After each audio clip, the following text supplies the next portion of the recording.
Miguel, agradecido estoy yo, evidentemente, ¿no? Por tus palabras y por la relación que hemos tenido siempre.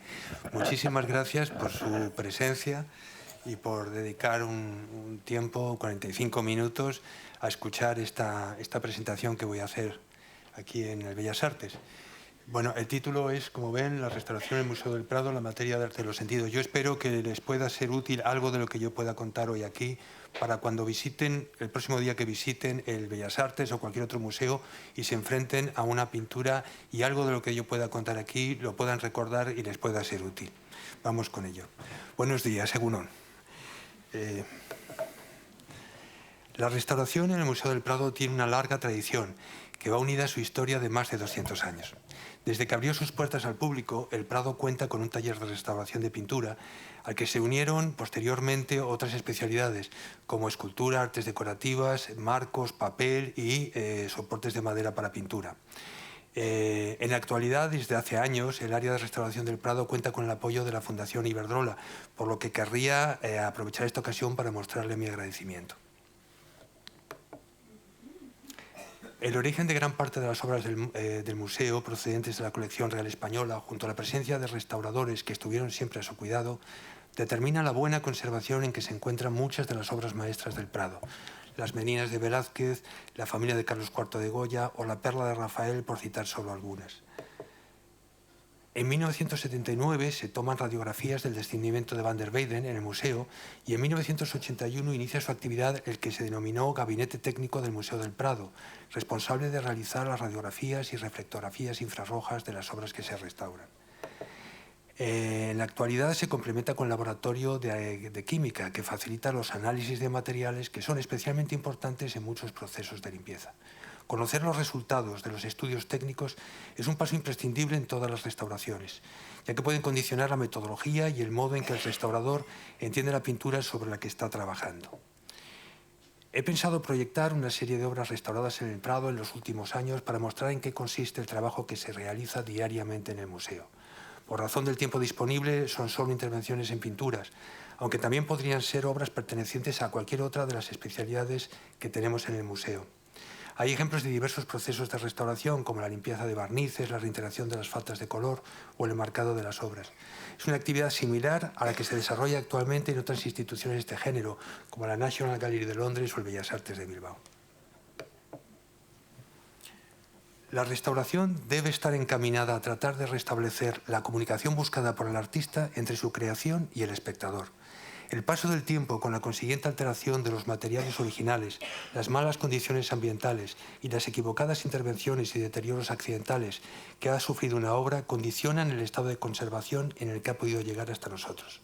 Un caso afortunadamente no muy frecuente en el Prado es la pintura adquirida en 2011 que representa la oración en el huerto atribuida a Collard de Laon. Una obra repintada en el pasado en la que incluso el tema había cambiado completamente. Aquí se ocultaron la figura de Santa Inés y Luis de Orleans para convertir el cuadro en una pintura únicamente devocional. Para comprender las necesidades que requiere un proceso de restauración es fundamental analizar todas las sensaciones visuales que nos hacen percibir como real el mundo creado por el artista.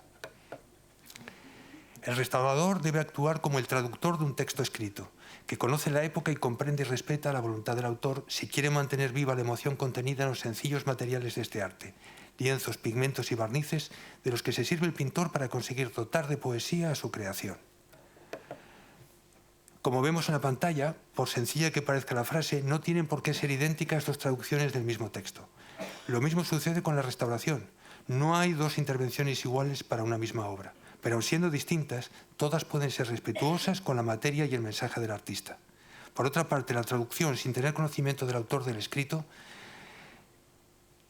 de su estilo e ideas, traiciona la obra original.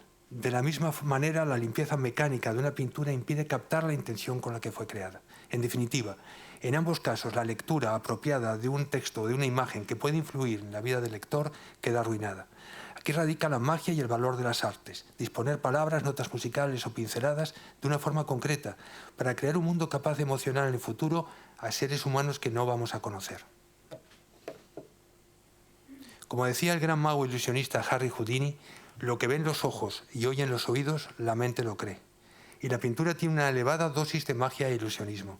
A la izquierda, Houdini, durante una actuación en la que hizo desaparecer un elefante ante el público. Hoy en día la publicidad, al igual que los artistas, recurre, como en el autobús de la pantalla, a imágenes que nos hacen ver aquello que no existe, y así es capaz de atraer nuestra mirada y atención. En la imagen de la derecha vemos la ilusión óptica inventada por el astrofísico alemán Zollner en 1860. Las líneas diagonales que cruzan el rectángulo son paralelas, pero nos parecen oblicuas debido al efecto visual que producen en nosotros las pequeñas rayas que las cruzan.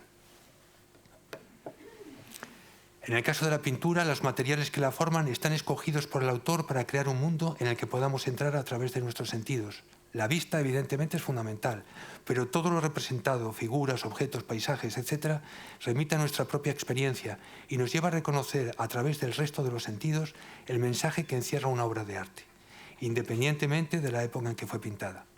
En una de las primeras referencias a la restauración de las que tenemos noticia en España, Goya, en la carta del 2 de enero de 1801, dirigida a don Pedro Ceballos, primer secretario de Estado, alerta sobre el misterio que envuelve en ocasiones a la restauración. Goya en su carta escribe: por lo tocante a la naturaleza de los ingredientes con que se da lustre a las pinturas, aunque pregunté de cuáles se valía, solo me anunció que era clara de huevo, sin otra explicación. De suerte que conocí desde luego se formaba misterio y había interés en ocultar la verdad. Pero entiendo que no merece el asunto ningún examen y que, como todo lo que huele a secretos, es poco digno de aprecio. Cualquier intervención, por rutinaria o sencilla que parezca, debe ser razonada y tendría que poder explicarse al espectador que contempla la obra una vez finalizado el proceso. En una segunda carta de Goya, fechada el 29 de julio de ese mismo año de 1801, aclara que no está en contra de forrar y componer cuadros. Componer es como se llamaba de restaurar cuadros. Pero sí de que se haga esta labor sin conocer y respetar las obras. Términos que se escuchan en ciertas ocasiones para explicar una restauración como cuidado o sensibilidad no serían aceptables aplicados a la ejecución y a los resultados de cualquier otra actividad profesional. El cuadro de Zurbarán del Museo del Prado, Agnus Dei, representa el tema religioso de Jesucristo identificado por un pequeño carnero con las patas atadas que está tendido sobre una mesa de piedra gris que simboliza el altar del sacrificio. Restaurado por Clara Quintanilla en 1987, es una pintura de aparente sencillez, en que la profundidad del espacio está marcada solo por la figura del animal y la potente iluminación que se proyecta sobre este. En este detalle del cuadro, los infinitos matices y grosores del blanco son claramente visibles y cada uno define una posición espacial en los mechones de lana. La restauradora tenía que entender el volumen y la configuración del cuerpo del carnero a medida que eliminaba los barnices amarillentos que el tiempo había acumulado sobre la superficie. Lo realmente importante en una restauración, y esta fue un ejemplo, es la materia que permanece tras la limpieza y no la suciedad que va tirando el algodón empapado en disolvente. La reflexión del restaurador es esencial para comprender la luz y la materia de la pintura sobre la que trabaja. Recuperar aquí la textura de la lana determina el increíble realismo con el que se ve el carnero tras la limpieza. La superficie de un disco de música de las primeras décadas del siglo XX, elaborado con ebonita, un polímero procedente del caucho, y la de una pintura al óleo son similares. El paisaje que se descubre en ambos, disco y pintura, a corta distancia, muestra innumerables surcos y elevaciones, diferentes unos de otros, pero todos fundamentales para la interpretación del mensaje que contiene la obra, música o imagen. Ambas muestran texturas irregulares que, al ser recorridas por la aguja metálica o por la vista, llevan al espectador a un mundo que nada tiene que ver con la materia de la que están hechas. En las meninas, la trama del lienzo y las pinceladas que construyen el cabello de la figura de Nicolasito Pertusato recuerdan la estructura de los surcos de un disco, que contiene en sus irregularidades una cadencia musical, que aquí percibimos como una secuencia lumínica. Nuestra mirada debe transitar por el relieve de la pintura para captar e interpretar las sensaciones y mensajes que subyacen en la imagen. La decisión tomada por la dirección del museo Alfonso Pérez Sánchez y Manuel Amena en 1984 de traer al restaurador John Briley para limpiar las meninas y su posterior estancia como asesor de restauración en los talleres del Prado supuso un cambio radical en la forma de entender la conservación de las obras en el museo. Briley poseía una visión diferente de la habitual, al menos en esa época, de cómo debería enfocarse la limpieza de una pintura, ya que él no ponía la atención principal de su trabajo en los materiales y disolventes. Para Briley, la limpieza era el proceso más complejo de todos los que se realizan durante la restauración de un cuadro, un proceso mental que no puede llevarse a cabo sin la comprensión de la pintura y de una atención constante por parte de quien la lleva a cabo. Entendía que debía existir una relación que podría definirse como de carácter, personalidad o afinidad entre un restaurador y la obra de arte. Por eso mantuvo una cierta especialización de los restauradores por periodos y escuelas, que actualmente se mantiene en el Prado y que trata de formar expertos en las técnicas de las obras de los grandes artistas. Por otra parte, Brilli consideraba que la limpieza de un cuadro debía realizarse de un modo global y progresivo, trabajando sobre el conjunto de la superficie y teniendo en cuenta todos los aspectos técnicos de una obra, evitando los cortes y ventanas que rompen su sentido y la unidad de la composición. Es imposible entender el volumen de una figura pintada por Velázquez, como puede ser la de la infanta Margarita en las Meninas, si el restaurador está pensando, a la hora de realizar la limpieza, en cómo dejar una línea recta imaginaria entre la parte limpia y la zona que aún mantiene la suciedad. Tras unos años en los que se utilizaron barnices sintéticos en el museo, con la llegada de Brilli al Prado y el barnizado de las Meninas con resina damar disuelta en White Spirit, se retomó el uso de los barnices de resina natural, recuperando así un material reconocible en las restauraciones y en la colección del Prado. Los barnices que hoy se utilizan tendrán algún día que ser renovados y sustituidos por otros nuevos debido a la oxidación natural de la resina, pero la experiencia que tenemos en los naturales permite garantizar una fácil eliminación de estos en el futuro, desconocida en el caso de otros materiales modernos, de los que el paso aún no nos ha proporcionado certezas. En la imagen tomada durante la limpieza de la familia de Carlos IV de Goya se aprecia el fuerte color amarillo del barniz envejecido, barniz almáciga, que alteraba por completo el aspecto del color original en el pasado. El barniz no forma una película uniforme en la superficie del cuadro, sino que se absorbe de forma diferente en función del tipo de tela, de la preparación o de la densidad de la materia pictórica sobre la que se aplica.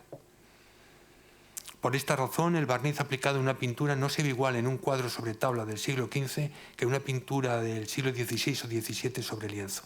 El motivo más importante para elegir el barniz de resina natural en una restauración es su proximidad a los materiales empleados por los autores de las obras que ahora se restauran.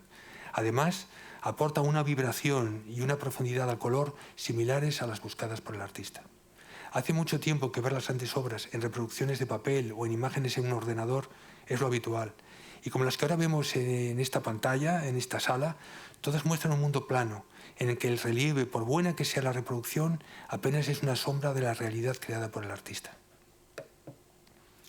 En el detalle del descendimiento de Van der Weyden, a su izquierda, las sucesivas capas de preparación y de color propician que el barniz ofrezca un aspecto homogéneo y que la luz solo destaque el relieve de formas reconocibles como las lágrimas en el rostro de una de las figuras.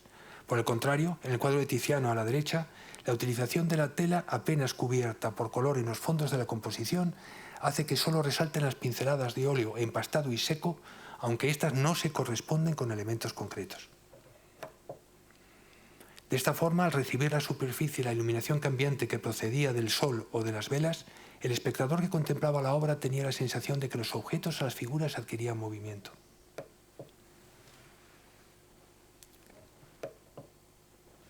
La pradera de San Isidro, restaurado en 1990, es el boceto de Goya para el cartón de tapiz de 1788 para el dormitorio de las infantas del Palacio del Pardo. El cartón debía tener más de 7 metros de anchura, pero nunca fue realizado. La muchedumbre se divierte el día del Santo Patrón de Madrid en la gran explanada que corresponde a la pradera de San Isidro, ante la ermita de ese nombre con el río y la vista de la ciudad al fondo. La conservación de esta obra es excepcional y es uno de los pocos cuadros expuestos habitualmente en el Museo del Prado que no tiene ningún tipo de reintegración en toda su superficie.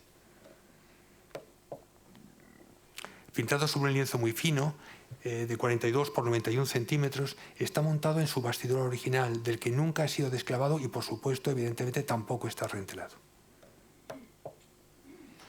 Las pinturas del siglo XVIII y en concreto las de Goya, cuando han permanecido sin forrar, presentan un craquelado muy marcado, pero un simple fijado con colas naturales basta para garantizar la estabilidad de la preparación y del color.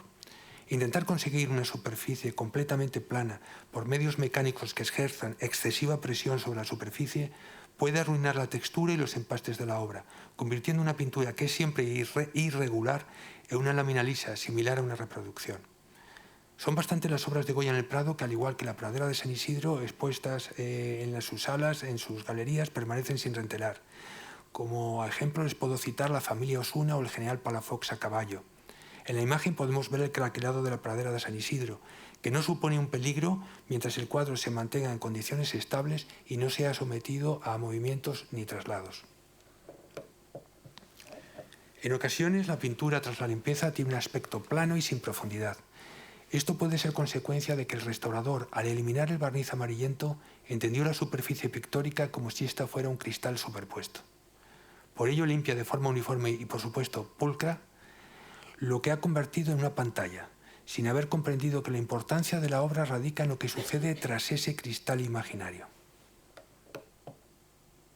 Es decir, en ese espacio irregular y variado donde el artista, por medio de su técnica y de sus recursos propios, así como de su conocimiento y emoción, ha creado un mundo único, que es el que realmente tiene que conocer el restaurador antes de poner sus manos en la obra.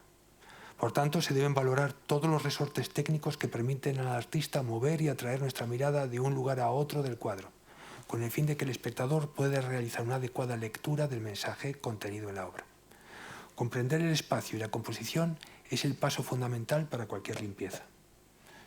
En la pradera de San Isidro, una primera aproximación a la escena va dirigida inconscientemente por su composición y colorido a la zona central de las figuras. Es la zona ocupada por la multitud del cuadro, de la multitud de la romería, que está pensada por el artista para que se pueda recorrer con la mirada toda su extensión, de un lado a otro y desde el primer plano hasta el río. Se ha servido de las posiciones y actitudes de las figuras, así como de los llamativos rojos y amarillos, para mover y atraer nuestra mirada, y con ello es capaz de despertar nuestro interés sobre lo que sucede en cada uno de los detalles. Los espacios de terreno en primer plano, aparentemente carentes de importancia y de sentido en la actividad que se desarrolla en la escena, son claves para que la composición recupere la profundidad buscada por el artista. Es vital que los montículos arenosos y las zonas de vegetación baja conserven tras la limpieza toda la variedad de matices de la rica orografía que introdujo Goya. Se van descubriendo, a medida que miramos la obra, las irregularidades del terreno y la distribución de las pequeñas quebradas, que sin embargo, una vez conocidas, el espectador tiene la sensación de que puede ascender y descender por ellas con seguridad. El río, con sus recodos y su superficie brillante y llena de matices por los reflejos de los árboles, da paso a una ciudad viva, que sugiere, con la ausencia premeditada de cualquier habitante, la variedad de actividad que albergaba en su interior. Goya tiene una concepción geométrica de las arquitecturas que presenta, y con los empastes de los blancos y los grises de los tejados sobre los que impacta la luz, construye toda una estructura que imaginamos extensa tras la primera frontera de los edificios más nobles como el Palacio Real, que ven a la derecha de su pantalla. El tono rosado y cálido del cielo que cubre los edificios sirve para atraer la atención del espectador, que vuelve después su mirada una y otra vez a las figuras del primer término. Cuando se miran de cerca los carruajes, permiten entender que cada pincelada de Goya se corresponde con una parte estructural del elemento representado, sea carruaje, animal, uniforme o sombrilla. Un artista de este nivel tiene una grafía de pincel propia y no podemos pensar que ésta decaiga en función de los temas representados o del día en que pintara una obra. No todas las limpiezas, sin embargo, pueden realizarse de esta forma progresiva y general, ya que en ocasiones, cuando se trata de eliminar color que cubre pintura original y que fue aplicado en una intervención posterior por un restaurador o pintor, es necesario acudir a otro tipo de limpieza, como fue el caso de la Gioconda del Museo del Prado, restaurada por Almudena Sánchez en 2012, cuadro que procede de la colección real, con unas medidas casi idénticas a la Gioconda del Louvre. Se diferenciaba de esta por tener el fondo totalmente cubierto por un denso color negro de óleo. La restauradora realizó primero una limpieza general del barniz de almáciga, amarillento por el paso del tiempo, como ven en la pantalla, en la parte de su derecha, ven aún parte del barniz de almáciga amarillo. Las pruebas técnicas mostraron con claridad un dibujo subyacente que se podía relacionar con el que revela el cuadro de Leonardo en París, así como la existencia bajo la pintura negra de un paisaje muy similar al del Museo del Louvre. El análisis de pigmentos del laboratorio dio como resultado que el óleo negro que cubría el fondo tenía al menos 200 años de antigüedad, era extremadamente duro y, lo más importante, existían barnices interpuestos entre la obra original y el color negro aplicado posteriormente, por lo que la única forma de eliminarlo era con geles de disolvente y trabajando en zonas reducidas. Inevitablemente, al no poder trabajar al mismo tiempo en toda la superficie afectada por la dureza del repinte, se tuvo que fragmentar el trabajo sobre estas. Como ven, estos detalles del repinte negro que aún queda por retirar. Este caso demuestra cómo cada obra requiere un tipo diferente de intervención, por lo que ninguna técnica de limpieza o de reintegración es descartable a priori, ya que los problemas demandan soluciones adecuadas y distintas. Las coincidencias de una obra y otra, la del Prado y la de París, indican sin género de dudas que ambas se realizaron en el mismo lugar y en el mismo momento, lo que convierte esta pintura en un referente que habla de cómo se verá la imagen de la Gioconda de París el día que se limpie. La mayor diferencia radica en los rostros. La del Prado que vemos en pantalla es el retrato de una persona real, frente a la imagen idealizada de su pareja del Louvre. También se diferencian en que la del Prado está pintada sobre nogal, madera pesada y muy cara, utilizada únicamente en encargos de gran importancia, por lo que su estado de conservación actual es extraordinario. El director de cine Stanley Kubrick daba una gran importancia al sonido en sus películas. La música es uno de los elementos más importantes de una película, como también lo es el silencio. Es seguro que todos los grandes pintores pensaban de la misma forma. En el cuadro del 2 de mayo, Goya representa la feroz lucha que se produjo ese día del año 1808 entre la población civil y el ejército francés. Al mirar las actitudes y las expresiones desencajadas de los rostros de los combatientes, nos parece percibir sus gritos y el fragor confuso de la batalla. Por el contrario, en el Cristo muerto sostenido por un ángel de Antonello de Messina de hacia 1475, el silencio se impone al espectador y causa en éste el efecto desolador que produce siempre la muerte, independientemente de las creencias de quien lo contempla. El triunfo de la muerte de Peter Bruegel el Viejo fue restaurada en 2018. Pintada sobre un soporte construido por 4 paneles de madera de roble, tenía varias grietas en su parte superior. Fue intervenido por George Bisaca, restaurador del Metropolitan Museum, y José de la Fuente, restaurador de soportes de madera para la pintura del Museo del Prado, que en mi opinión son los mejores especialistas en esta materia. Les escucharán a ambos, creo que el próximo viernes. La restauración de la pintura realizada por María Antonia López de Asiaín logró recuperar el orden y la claridad de la composición en el sentido ideado por el artista, que se sirvió de innumerables grupos de figuras para transmitir sonidos singulares en cada uno de ellos. Solo los grandes maestros pueden llegar a imaginar estos sonidos que se combinan en una y otra escena, en una y otra grupo de figuras. Bruegel crea aquí un mundo con normas y vida propios, basado en la muerte irremediable de todos los seres humanos. La muerte, con esa imagen del esqueleto que cabalga con la guadaña, es el centro simbólico de toda la composición, a partir del cual se explican todas las escenas. Con la limpieza, la obra recuperó la luminosidad que le aporta el color ocre claro de la preparación, que es visible en toda la superficie del cuadro. Bruegel creó una red de caminos con los colores blancos y rojos de los atuendos de las figuras, así como con la posición de sus cuerpos, brazos y piernas. El espectador, tras ver reflejada su vida o su entorno en alguna de las escenas, llega a través de esos caminos junto a la multitud del cuadro hasta el jinete de la muerte, que se convierte en el centro al que se retorna una y otra vez. La forma en que Bruegel representa cada detalle de los rostros de sus figuras, incluso los de los esqueletos, con pequeñas y precisas pinceladas sobre las que nunca insiste, hace que todos sean reconocibles y que mantengan la personalidad de los hombres y mujeres que fueron en vida.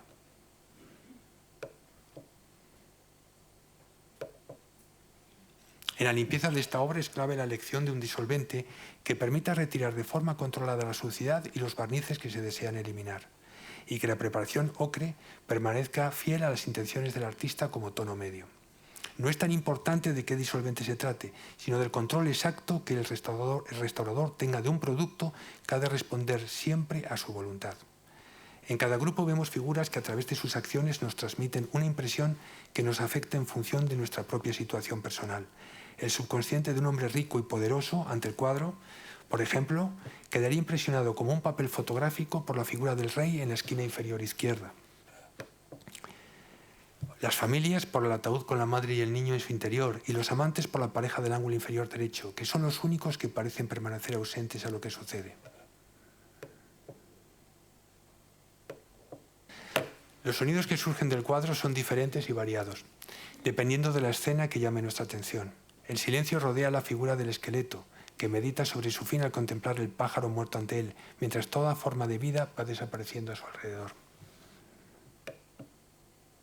Por el contrario, podemos escuchar el sonido rítmico de los timbales golpeados por un enérgico esqueleto. Música ensordecedora que acompaña la entrada de hombres y mujeres en la gigantesca ratonera de la que no hay escapatoria.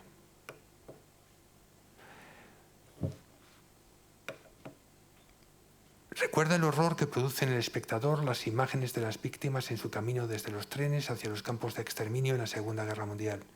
La lectura de una obra de esta trascendencia no pierde nunca su capacidad de mostrar y de enseñar sobre nuestro propio mundo, por muy alejado de este que nos parezca el tema representado. Todas las obras transmiten un sonido. Su recuperación a través de la restauración solo es completa si es perceptible para el espectador. En el caso de la fragua de Vulcano de Velázquez, el empaste de la pintura sobre el yunque no reproduce solo una forma concreta, sino que es la superficie misma del hierro incandescente la que resalta y permite apreciar inconscientemente la elevada temperatura de ese material. En este caso, lo importante de una restauración es mantener la variación de matices del colorido, así como los empastes sobre la trama del lienzo, para hacer verosímil la sensación táctil que sugiere el calor del metal.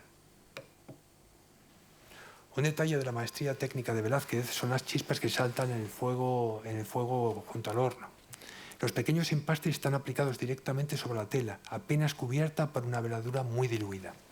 Que estos pequeños relieves se hayan mantenido intactos, a pesar de que la tela está rentelada, habla muy bien de la pericia y de la habilidad de los antiguos forradores y renteladores del Museo del Prado.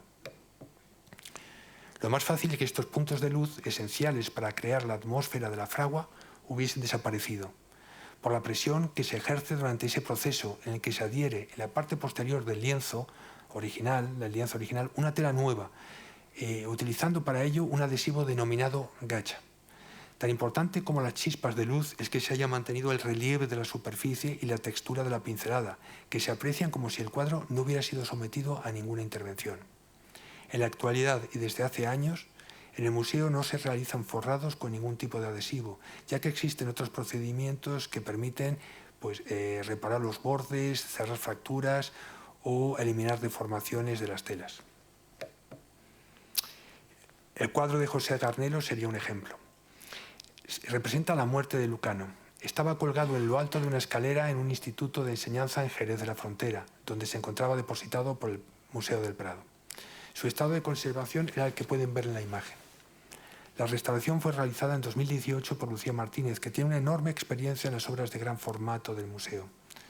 Pese al lamentable estado de la tela, con numerosos cortes y pérdidas, se decidió buscar una opción alternativa al rentelado. Tras un primer proceso en el que la restauradora tuvo que eliminar las deformaciones y llevar progresivamente cada fragmento a su posición, todas las roturas fueron reparadas por medio de papel japonés y fibras de refuerzo adheridas con gacha líquida. En el perímetro se colocaron bandas de tela con el fin de reforzar una zona que suele estar dañada en todas las obras de gran formato. Antes de colocar nuevamente el lienzo en su bastidor y para evitar las vibraciones y ayudar a disminuir el paso del aire y la humedad, intervención muy necesaria en un lienzo tan debilitado como este, se colocó una tela de lino a modo de tela de apoyo, sobre la que ahora descansa la original. En la imagen superior podemos ver el reverso del cuadro, con la tela de refuerzo ya montada en el nuevo bastidor que ha sido reforzada con travesaños horizontales y verticales. La pintura tras la restauración no acusa la enorme cantidad de daños que tiene realmente y consigue transmitir con fuerza la emotiva escena creada por el artista. La pintura de Goya que representa el invierno, también conocida como La Nevada, pertenece a la serie de cartones de tapices encargada en 1786 para el comedor de los príncipes de Asturias del Palacio del Pardo. Bajo una nevada marchan 3 hombres con su perro protegidos por una manta y se cruzan en su camino con otros 2 que conducen una mula que carga con un cerdo muerto sobre el lomo. Es una obra de grandes dimensiones como las demás pinturas sobre lienzo conocidas como cartones. Tenían como misión la de servir de modelo a los tapiceros, que debían copiarlos fielmente. Después de finalizado su trabajo, los cartones se almacenaban en los sótanos del Palacio Real y se enrollaban y permanecían allí en muy malas condiciones. El sonido que emana de su interior permanecía ahogado por los velos de polvo acumulados sobre la superficie. De la misma forma que un instrumento desafinado, aunque esté en manos de un virtuoso de la música, no transmite con limpieza la característica vibración de sus materiales. A su llegada al Museo del Prado en 1870, la Nevada se restauró y reenteló. Y en 2018 se trasladó al taller de restauración para ser restaurado por Elisa Mora, porque el barniz amarillento y los repintes alterados incluso dificultaban reconocer los copos de nieve que en esta obra son absolutamente esenciales.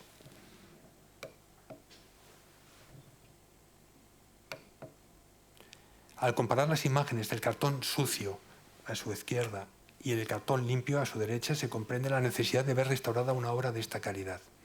A la izquierda podemos apreciar cómo la suciedad que se interpone entre el espectador y la escena pintada oculta la intención del artista claramente.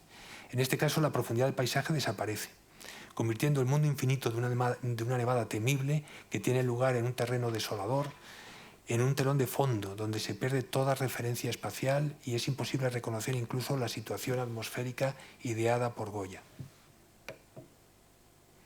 Una vez terminada la limpieza, la preparación rojiza ahora es ligeramente visible a través de las capas delgadas del azul plomizo del cielo.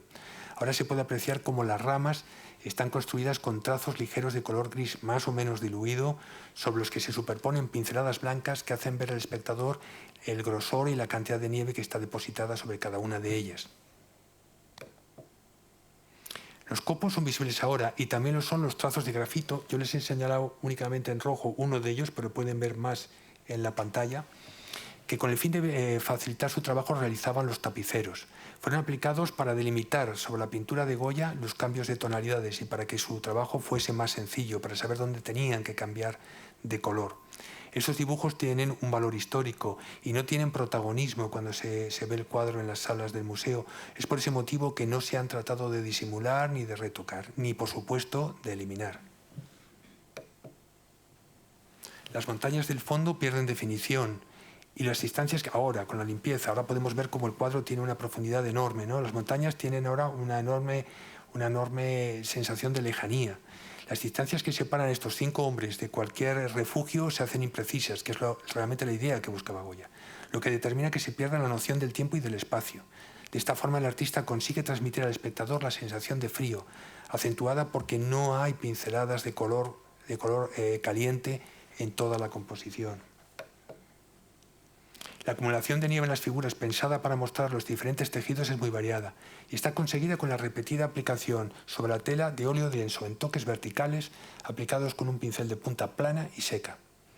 En estas zonas, con el fin de respetar la textura y el volumen de los copos acumulados sobre las figuras, el algodón, durante la limpieza, no debe presionar en exceso sobre la superficie irregular del color. Cuando vemos cómo salta la nieve o al golpear sobre ella los pies de los 3 hombres, tenemos la sensación, cuando miramos esa zona del cuadro en las salas del museo, de que podemos percibir el sonido característico de esas pisadas sobre un terreno inhóspito, ¿no? Sobre un terreno terrible, casi helado. Almudena Sánchez comenzó la restauración de la Anunciación de Fra Angelico en 2018. Fue una intervención de enorme interés, sobre todo por la participación de especialistas en materias tan diversas como la historia, la arquitectura, el relieve 3D o la botánica. La restauración de una obra de arte como la Anunciación es un proceso continuo de aprendizaje. Eso es lo bonito que tiene trabajar en restauración, ¿eh? Todos los días, supongo y espero que como en otras tareas y en otros oficios y trabajos, pues sea así también, ¿no? Que se pueda uno ir al trabajo todos los días pensando que va a aprender algo nuevo. En la reunión habitual que tenemos en el taller para estudiar una obra antes de su intervención, se planteó si las bóvedas representadas por el artista eran arquitectónicamente posibles o solo una invención muy bella. Una antigua grieta en el soporte original fue la causa de una restauración que alteró con retoques muy extensos y mal realizados la zona de la bóveda sobre las alas del ángel. Estos repintes dificultaban comprender la estructura del espacio del atrio donde se desarrolla la escena de la Anunciación. Ese marcado en la zona, en rojo, va marcado en la zona donde se centraban estos repintes. La imposibilidad de entender ese espacio central y decisivo puede provocar en el restaurador dificultad para realizar la limpieza, en un proceso tan complicado como este, para la limpieza de una obra maestra como es esta Anunciación de Fra Angelico. La generosidad de los arquitectos Lorenzo Fernández Ordóñez y Fernando de Porras Islas Fernández, que estudiaron el cuadro e ilustraron la estructura creada por Fra Angelico, culminó con la elaboración de varias maquetas y estudios sobre la perspectiva de esta obra. Los resultados de sus análisis y los modelos digitales y tridimensionales confirman sin género de dudas que la bóveda es arquitectónicamente posible y se sostiene sin necesidad de apoyarse en una columna en el centro del atrio. Incluso la luz solar que entra por la ventana del fondo, en la pequeña sala del fondo del cuadro, y se proyecta sobre el muro contiguo, se puede reproducir en la maqueta al colocar un punto de luz exterior, una pequeña linterna, a una cierta altura. Esta información permitió que la restauradora se enfrentase con seguridad a la limpieza de una arquitectura que ahora podía entender. Es difícil para el espectador ver tras la limpieza de una pintura lo que el restaurador no vio ni comprendió mientras realizaba la intervención. La recuperación de la Anunciación no podía ser completa sin retirar el color aplicado en la antigua restauración, que cubría la pérdida causada por la fractura del soporte. El repinte alteraba completamente el ala derecha del ángel, transformando su curvatura en un perfil recto, como ven aquí en esta imagen más próxima a mí. Y rompía completamente el equilibrio. No tiene nada que ver el perfil que ven recto en esta imagen con la curva de su ala, el ala izquierda del ángel. La limpieza dejó al descubierto algunas partículas de oro, así como lo más importante, la incisión original que indicaba la posición de la curva ideada por el artista. Restablecer el contorno era necesario para imaginar cómo, a la luz de las velas, los frailes del convento de Santo Domingo en Fiesole creían ver la vibración de las alas de oro del arcángel San Gabriel al inclinarse ante la Virgen. El valor de la Anunciación de Fra Angelico reside en su alta calidad técnica, pero sobre todo en la emoción que transmite a quien la contempla.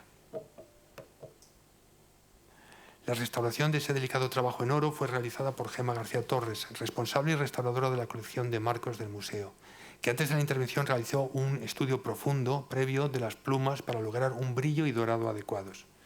La fotografía de alta resolución reproduce la zona de pérdida con la máxima exactitud, aquí junto a mí, y el escaneado 3D de la superficie, en blanco y negro, refleja los mínimos cambios de textura, por lo que ambos documentos permiten que en el futuro se puedan identificar con claridad y distinguir la zona restaurada y la original. La reproducción tridimensional que nos proporcionó Factum Arte permite conocer la técnica del artista característica del momento histórico en que trabaja. En la imagen 3D se pueden identificar por el grosor y las sombras de las pinceladas todas las formas de las plantas y de sus flores, sin necesidad de ver la imagen en color. Sería muy diferente si viésemos una imagen tridimensional de las pinturas de Rubens o de Velázquez, en las que los empastes se corresponden con impactos de luz y no con formas concretas. En un cuadro de Rubens o de Velázquez no podríamos ver esas plantas, veríamos solamente pinceladas, relieves aislados que no tendrían sentido si no viésemos la imagen en color, porque se corresponden a los lugares donde la luz impacta sobre la escena representada. En la escena representada. Las flores y plantas del cuadro fueron identificadas en su totalidad por Eduardo Barba, que lleva tiempo proporcionando a los restauradores del Prado datos sobre botánica en las obras del museo. En este caso fue una información importante para conocer detalles sobre la forma, el color y la simbología de todas las que aparecen en la Anunciación. En cualquier restauración es conveniente la participación de especialistas en diversas materias, ya que estos pueden ayudar al restaurador con su conocimiento a que tome las decisiones más adecuadas. Identificó, por ejemplo, las flores oscuras y sin formas definidas fuera del paraíso como claveles y rosas gálicas, similares a las que están a los pies de Adán y Eva. El análisis del Laboratorio de Química del Prado confirmó que en origen las rosas fueron pintadas con laca roja sobre una lámina de plata, que al oxidarse provocó la alteración y oscurecimiento de estas. En una antigua intervención se raspó el color de las flores ennegrecidas e incluso la parte de la plata de todas ellas. Posteriormente, en los tres espacios excavados y vacíos, junto a los pies de Adán y Eva, ven allí a su derecha, se repintaron nuevas rosas, que no son originales, son un repinte posterior. La operación no debió de satisfacer las expectativas del restaurador, porque esta operación no la repitió en el resto de rosas y claveles. Es el motivo por que se ven oscuras, prácticamente negras, en la imagen que les he mostrado anteriormente. A no tener imágenes anteriores a esta intervención peculiar, este auténtico repinte antiguo, no nos es posible pensar siquiera en recuperar las rosas que se eliminaron, por lo que debemos mantener las que se pintaron posteriormente, estas que vemos, aun sabiendo que ahora están en un nivel inferior con respecto a la superficie original. Los criterios de intervención son siempre generales y no pueden ser aplicados de forma rígida a una obra de arte que fue creada con la libertad del artista. El tipo de técnica de retoque que se puede utilizar en la reintegración de una pérdida de pintura puede depender de múltiples factores. El lugar donde se encuentra, los elementos o formas perdidos, cambios de color o de textura, la existencia de documentos y fotografías previas al daño o su importancia en la lectura y comprensión de la obra. Un ejemplo de gran interés sobre cómo se afrontó la recuperación de una laguna de gran tamaño fue la restauración efectuada por Elisa Mora en una obra fundamental de la colección del museo, como es el 2 de mayo de Goya. Durante la Guerra Civil, en el traslado de las obras del Prado de Valencia a Cataluña, se produjo un choque accidental del camión que transportaba los cuadros del 2 y el 3 de mayo, lo que provocó la rotura de la caja que contenía las dos obras, cortes en ambas telas y la pérdida completa de 2 fragmentos en la parte izquierda del primero de los cuadros. En el castillo de Peralada, próximo a los Pirineos, fueron reentelados ambos cuadros por restauradores del Prado, que habían viajado con las obras. Tras el fin de la guerra y ya de vuelta en el museo, las pérdidas fueron retocadas con una coloración rojiza aplicada de forma uniforme, a la manera que se reintegraban las grandes lagunas de color en la pintura mural. No me pasa, no sé si hay alguna. Vamos a ver. Ahora, con el portátil es más sencillo que con el mando. A lo mejor se ha acabado la batería. No pasa. Sí, funciona perfectamente. Nada, a ti. Con el paso de los años, esa reintegración adquirió notas de leyenda, relacionándose con el recuerdo de la Guerra Civil y el riesgo corrido por las obras del museo en su viaje de ida y vuelta. La realidad no era otra que el intento innovador de cubrir las lagunas con un color que trataba de entonar con la preparación y la luminosidad del cuadro de Goya. En el año 2007 se abordó la restauración de la obra. Con la aprobación del director del museo, entonces Miguel Zugaza, y de la responsable del área de Goya, Manuela Mena, se decidió reintegrar el color perdido en esa zona de forma que se evitase la interrupción cromática. Para aprobar esa decisión fueron vitales las fotos en blanco y negro anteriores a los daños de la pintura. Esta toma de decisiones consensuada y firmemente apoyada por la dirección es la que más confianza puede aportar al restaurador y al trabajo que está realizando cuando implica un cambio de aspecto o de formato de la composición. Era evidente la atracción que tenían esas 2 superficies retocadas con un color supuestamente neutro en un cuadro donde los rojos son vitales para mover la vista del espectador hacia el centro de la lucha. Nuestra atención era atraída inevitablemente hacia la izquierda de la composición y quedaba ya atrapada en esas 2 reintegraciones rojizas como si de un agujero negro se tratase. Las antiguas imágenes fueron digitalizadas, ajustadas al tamaño exacto y calcadas sobre las pérdidas, con el fin de tener como base para la reintegración el dibujo y el volumen perdido. Los 2 fragmentos se reintegraron por medio de pequeñas rayas que reproducen el colorido original. Ahora la composición, las formas, las actitudes de los contendientes y el sentido del cuadro recupera su orden y coherencia. Se podría decir que hay tantos criterios como obras que necesitan restauración. Vemos como ahora todo se centra en la figura del centro, donde el civil está apuñalando al mameluco que cae del caballo. En todas las formas de expresión artística, el encuadre y la composición tienen una importancia capital para transmitir una idea. Sucede lo mismo en la pintura. Recuperar la extensión original de la obra para que la proporción del cuadro y la perspectiva vuelvan a funcionar resulta fundamental para conocer y comprender el mensaje del artista. A lo largo de su historia, con el fin de cubrir un espacio concreto en la pared que iban a decorar, muchos cuadros han visto alteradas sus medidas originales. Los cambios de dimensiones no suponían un problema para quienes los encargaban, ni para los pintores que tenían que ejecutarlos. Era evidente, sin embargo, que alteraban completamente la idea original del artista. Las hilanderas de Velázquez, con su ampliación del siglo XVIII, es un claro ejemplo de esto. En el año 1984, y tras la restauración de la pintura, se decidió realizar un nuevo montaje en el que se pudiese contemplar la obra con el añadido, con el añadido posterior del siglo XVIII y cubriendo ese añadido con un marco, un falso marco de madera que cubría el añadido. Este recurso solo permite la colocación de la obra en un muro predeterminado, debido al tamaño del panel que cubre el añadido. Por ese motivo no es recomendable recurrir a esta solución con frecuencia, pero en algunos casos, como este en obras maestras de gran tamaño, es una solución respetuosa y de fácil modificación. El cuadro se ha expuesto alternativamente en sus dos formatos, en el Museo del Prado. Recientemente, y con el fin de eliminar la sombra que debido al grosor de la moldura y del panel ven en la parte superior, se decidió acometer una variación en el montaje. La nueva estructura metálica es más ligera, ven aquí abierta, es metálica y es más fácil de manejar y de extraer el cuadro cuando es necesario. El nuevo marco va también encastrado en el panel, por lo que anula su grosor. Ven aquí, sería el panel, está gris, es el panel y cómo el marco se encastra en este panel.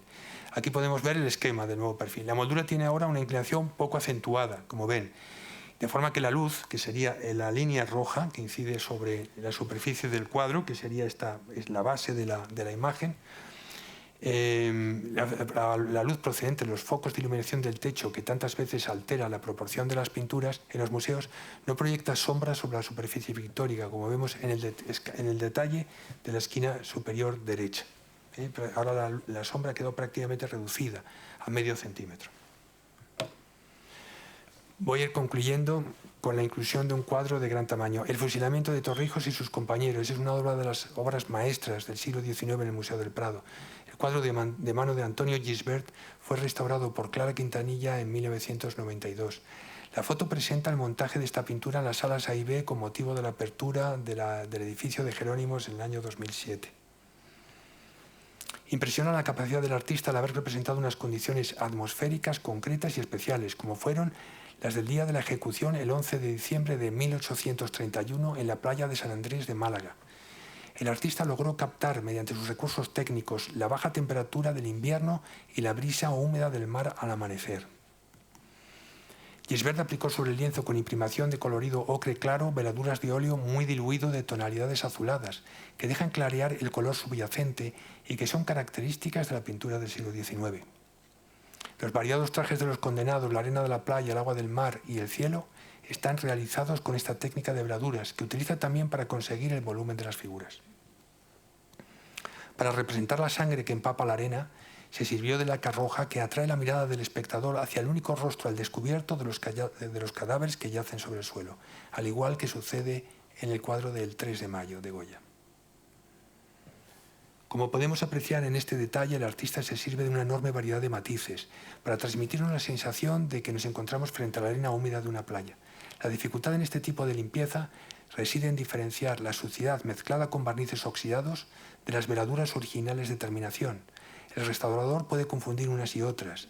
Durante la limpieza, al aparecer debajo de las últimas de las veladuras los colores originales de base con los que el artista construye su superficie.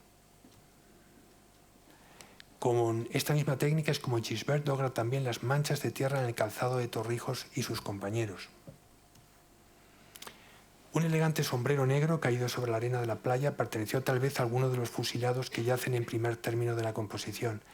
Al realizar la limpieza, el restaurador no debe ver solo la representación geométrica de un sombrero pintado con tonos negros, sino lo inquietante que resulta para el espectador un objeto que ha perdido su función original, pero mantiene, sin embargo, la humanidad que le confería su propietario muerto y nos habla del cruel destino de aquel. Las obras de arte transmiten una emoción que permanece en estas independientemente del tiempo transcurrido, ya que lo representado se ajusta al momento concreto, a la capacidad del artista y a la sociedad en que vivió, pero perdura el sentido que le confirió su creador. Esta es la razón por la que el restaurador debe entender la importancia que tiene cualquier objeto y la forma en que fue representado por el pintor. Aquí nos deja ver sobre la arena el interior del sombrero y una mano próxima a este, que subraya el uso que tuvo solo unos momentos antes de la ejecución de su propietario.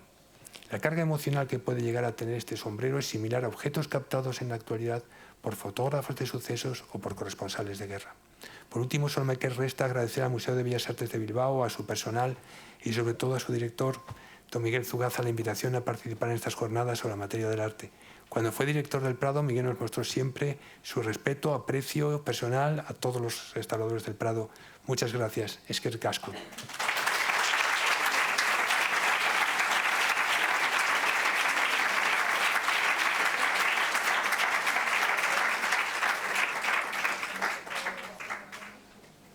¿Sí, alguna pregunta?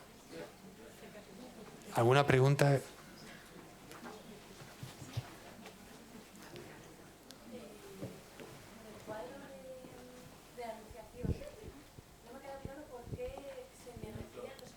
Sí, porque se ennegrecieran porque está pintado, o sea, al analizar la composición, qué pintura había ahí, se encontró que había plata y laca roja sobre la plata. Entonces la plata se oscureció en un proceso de oxidación, la plata se acaba oxidando y alteró la coloración del pigmento que estaba sobre esa laca, sobre esa lámina de plata. Entonces, ¿qué es lo que pasó? Pues que algún restaurador o pintor en algún momento de la historia del cuadro, no lo sabemos, no está fechado, lo que hizo fue raspar las 3 rosas que estaban junto a los pies de Adán y Eva. Seguramente pensaban hacer la misma operación posteriormente en el resto, pero empezó por esas 3 flores, seguramente porque son las que tienen más representación junto a los pies de Adán y Eva, ¿no? más visibilidad. Las repintó, las raspó, las repintó, pero la operación seguramente pensamos que no le debió de satisfacer, no le gustó, porque seguramente llevaba tiempo, era complicado, vio que habían quedado a distinto nivel y ahí paró. Entonces nosotros ahora tenemos en la Anunciación, si vas al museo o si ves una imagen del cuadro ya restaurado, verás que esas 3 flores son rosas, están repintadas. Si vas al museo verás que tienen un desnivel en la foto. En las fotos no se ve, pero allí sí lo verás que tiene un pequeñísimo desnivel. En las fotos se veía muy claramente, pero las rosas de abajo y los claveles de abajo se ven negros.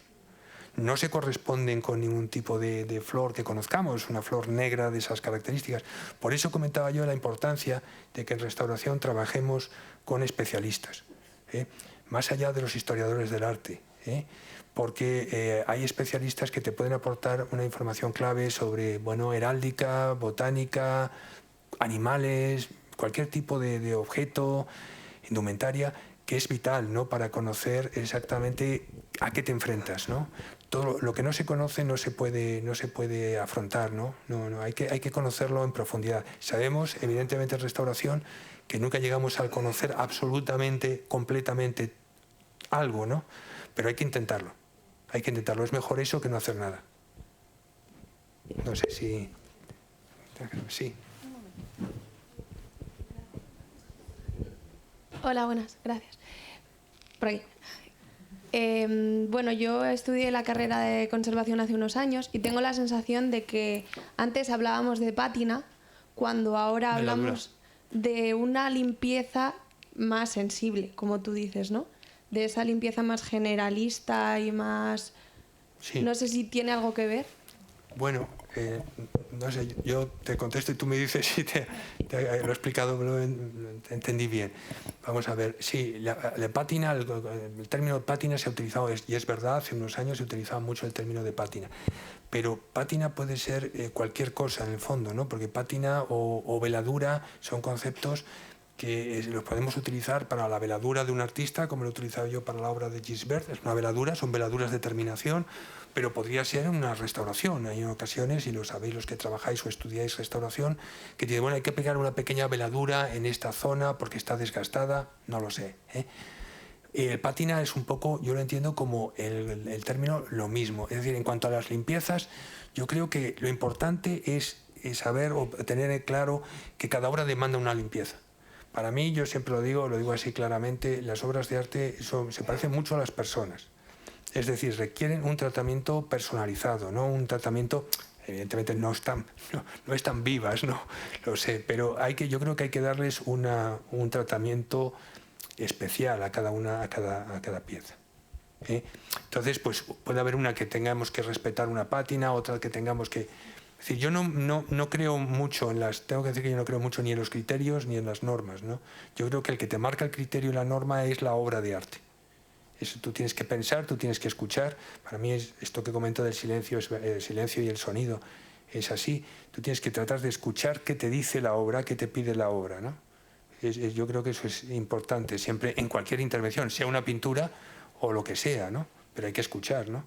Y las obras, una obra como Gisbert o como 2 de mayo, 3 de mayo, hablan y mucho, hablan más que las personas vivas.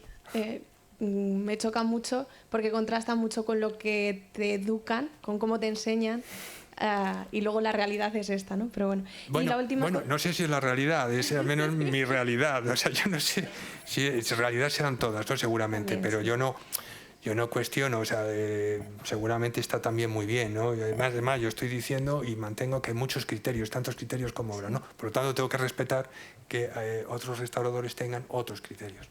Y última cosa, la tela de lino de refuerzo que se decide colocar en vez de del Sí. rentelado, ¿cómo va? Sí, muy bien. Mira, sí, siento no poder haber explicado para los que estudiáis restauración o sois restauradores con más detalle algunos de los procesos, ¿no? Siempre he tratado al final de correr un poquito. La tela es lo que he denominado yo tela de apoyo, es lo que se viene a llamar hoy en día mucho rentelado flotante. Pero no he querido utilizar el término rentelado para no crear confusión en el público que no es restaurador y no está habituado a estos términos. Pero es un rentelado flotante o es una tela de refuerzo, una tela de apoyo, denominémosla como queramos, ¿no? Se trata de poner un lienzo nuevo, tensado, en un bastidor reforzado previamente y esa tela, sobre esa tela se clava. Normalmente va a ser con bordes, y normalmente son telas de gran formato, lo que vamos a realizar esta operación, se clava perimetralmente después, una vez que ya está la tela nueva tensada, la tela original, bien con bordes de refuerzo, si no es necesario, pues mejor, pero es simplemente un apoyo, es como una cama, no lleva ningún tipo de adhesivo entre una y otra, y es muy útil, es realmente muy útil. Nosotros estamos utilizándolo muchísimo en el Prado, hay muchísimo trabajo en el museo de obras de gran tamaño, muchísimas, al cabo de un año se restauran muchas y está dando un resultado estupendo.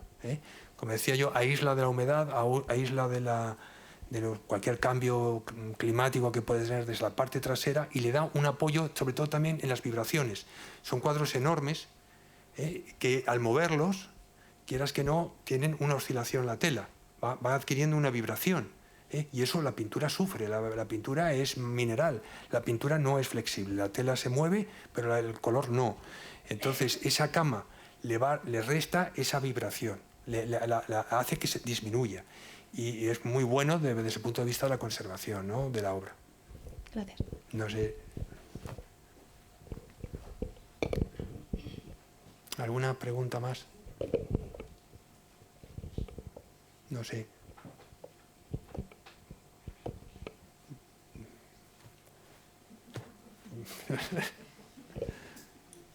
¿Alguna cosa?